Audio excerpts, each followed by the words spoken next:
श्री शिवाय नमस्तुभ्यम दोस्तों, जैसा कि आप सब जानते हो नया साल स्टार्ट हो चुका है। तो 2 जनवरी 2024 को है मंगलवार का दिन और मंगलवार के दिन पड़ रही है षष्ठी तिथि। तो दोस्तों, पूज्य गुरु जी प्रदीप मिश्रा जी ने कुछ विशेष उपाय बताए हैं जो आपको मंगलवार के दिन करने हैं। यदि आप इन उपायों को मंगलवार के दिन करते हो तो आपकी जो भी विशेष मनोकामना होगी, बड़ी से बड़ी या विशेष जो भी मनोकामना होगी वो अतिशय पूर्ण होगी। तो इन उपायों को जरूर कीजिएगा। तो आइए दोस्तों, जानते हैं उपाय कैसे करने। कभी मौका मिल जाए, विवाह शादी में देरी हो रही हो, या कोई नया कार्य चालू कर रहे हो उसमें देरी हो रही हो, या कोई सर्विस के लिए नौकरी के लिए जा रहे हो और वो कार्य नहीं हो रहा हो, तो एक धतूरा, केवल एक धतूरा, उस धतूरे को फोड़कर उसके अंदर का फल निकालकर उस फल को शिवलिंग पर चढ़ाकर एक लोटा जल शंकर भगवान को समर्पित कर। दिन होना चाहिए मंगलवार। कौन सा दिन होना चाहिए? जम के बोलो जरा, मंगलवार।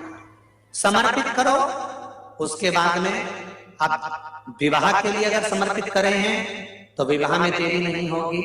व्यवसाय और व्यापार के लिए या नौकरी के लिए समर्पित करे हैं तो उसमें दोस्तों, पूज्य गुरु जी प्रदीप मिश्रा जी ने ये उपाय सारी समस्याओं के लिए बताया है। चाहे आपकी धन से जुड़ी कोई समस्या हो, चाहे आपकी नौकरी नहीं लग रही हो, या इंटरव्यू में सफल नहीं हो पा रहे हो, या फिर आपकी शादी विवाह में अड़चन आ रही हो। रिश्ते तो आते हैं पर बात नहीं बनती, रिश्ते आते आते बिगड़ जाते हैं, या आपका कोई कार्य अटका हुआ है, बहुत दिनों से पूरा नहीं हो रहा, या फिर आपका व्यापार है, व्यापार नहीं चल रहा, व्यापार में घाटा हो रहा है, तो आप इस उपाय को एक बार करके देखिए।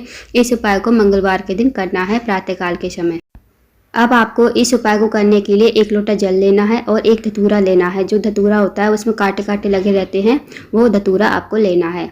अब इसको लेकर आपको पहुंच जाना है, एक लोटे जल और धतूरे को लेकर पहुंच जाना है शिव जी के मंदिर में। अब शिव जी के मंदिर में सबसे पहले धतूरे को आप फोड़ोगे। अब वो दोस्तों बहुत कठोर होता है, जो धतूरा होता है कठोर होता है, वो किसी पत्थर की सहायता से फोड़ना पड़ेगा। उसे फोड़कर उसके अंदर जो फल निकलता है वाइट वाइट, उसे आप अपने हाथ में रख लीजिए। फोड़कर उसे अपने हाथ में रख लीजिए। उसके बाद श्री शिवाय नमस्तुभ्यम कहते हुए उसे शिवलिंग के ऊपर समर्पित कर दीजिए। फिर उसके बाद जो एक लोटा जल है वो आपको धीरे धीरे शिवलिंग के ऊपर समर्पित करना है श्री शिवाय नमस्तुभ्यम कहते हुए। चाहे आपकी जैसी भी समस्या होगी वो दूर होगी। चाहे आपकी विवाह नहीं हो रही है, 2 से 3 महीने में आपका रिश्ता जरूर पक्का हो जाएगा। चाहे आपका व्यापार नहीं चल रहा है, व्यापार में भी बढ़ोतरी आएगी। चाहे आपकी नौकरी नहीं लग रही है, आपकी नौकरी भी लगेगी, इंटरव्यू में भी सफल हो जाओगे। तो इस उपाय को मंगलवार के दिन जरूर कीजिए प्रातःकाल के समय। अब जानते हैं दोस्तों अगले उपाय के बारे में। दोस्तों, यह दूसरा उपाय रोग मुक्ति के लिए बताया है। यदि आपके घर में कोई भी व्यक्ति बीमार रहता है, या उसे कैंसर जैसी बड़ी बीमारी हो गई है, या कोई थायराइड है, बीपी जैसी बीमारी है, तो आप इस उपाय को मंगलवार के दिन प्रातःकाल के समय जरूर कीजिए। इस उपाय को करने से बहुत फायदा मिलता है। अगर जो व्यक्ति बीमार है वो इस उपाय को करे तो बहुत अच्छी बात है।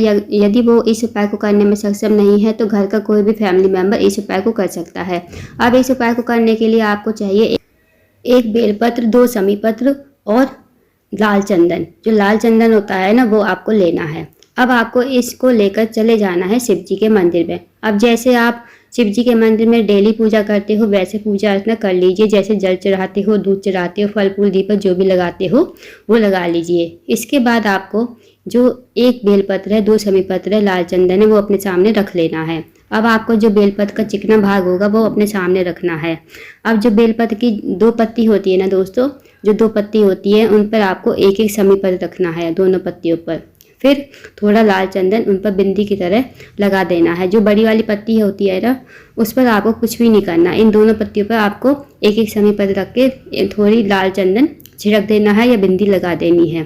फिर आपको इसे सीधे हाथ की हथेली पर रखते हुए आपको शिवलिंग के पास जाना है, श्री शिवाय नमस्तुभ्यम बोलना है, और जो भी व्यक्ति रोगी है, बीमार है, उसका नाम गोत्र बोलना है। और हनुमान जी के जो 3rd नंबर के भाई है ना, गतिमान हनुमान जी, उनका नाम लेते हुए इस बेलपत्र को आपको शिवलिंग के ऊपर समर्पित कर देना है। फिर उस रोगी व्यक्ति के लिए प्रार्थना करनी है, उसका नाम गोत्र बोलना है, इस बात का जरूर ध्यान रखें।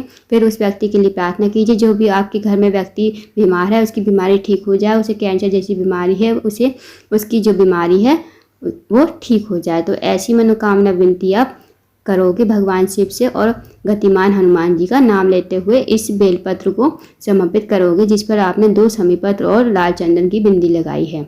इस उपाय को करने से वो जो भी व्यक्ति बीमार है वो धीरे धीरे रोग मुक्त हो जाएगा। तो इस उपाय को मंगलवार के दिन कर सकते हो। इस उपाय को शनिवार के दिन भी प्रातःकाल के समय कर सकते हो, क्योंकि जो हनुमान जी का दिन होता है वो मंगलवार और शनिवार का दिन होता है। तो इस विशेष उपाय को भी आप जरूर कीजिए।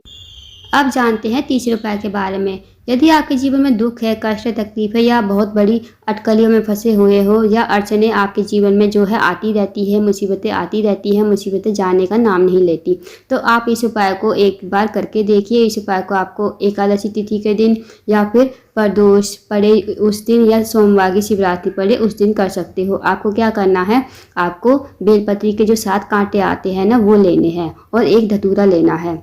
बस आपको यही लेने हैं और 1 लोटा जल ले लेना।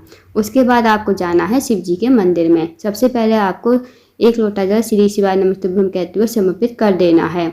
अब आपने जो बेलपत्री के साथ कांटे एक धतूरा लिया है वो आपको या तो एक एक करके चढ़ाने या एक साथ आप श्री शिवाय नमस्तुभ्यं कहते हुए शिवलिंग के ऊपर समर्पित कर दीजिए। इस उपाय को कर लेने से दोस्तों आपके जीवन में जो भी मुसीबतें हैं, अड़चने हैं वो दूर हो जाएंगी। तो इस उपाय को भी एक बार करके ज़रूर देखिए। दोस्तों इस वीडियो में आपको 3 अचूक उपाय बताए गए हैं। जो भी आपके जीवन में जैसी भी समस्या है, इस उपाय में से आप कोई भी एक उपाय करके देखिए, आपको ज़रूर फायदा मिलेगा। अगर आपको जानकारी पसंद आई हो वीडियो को लाइक करें, शेयर करें और चैनल को जरूर सब्सक्राइब करें। कमेंट बॉक्स में श्री शिवाय नमस्तुभ्यं हर हर महादेव जरूर लिखें।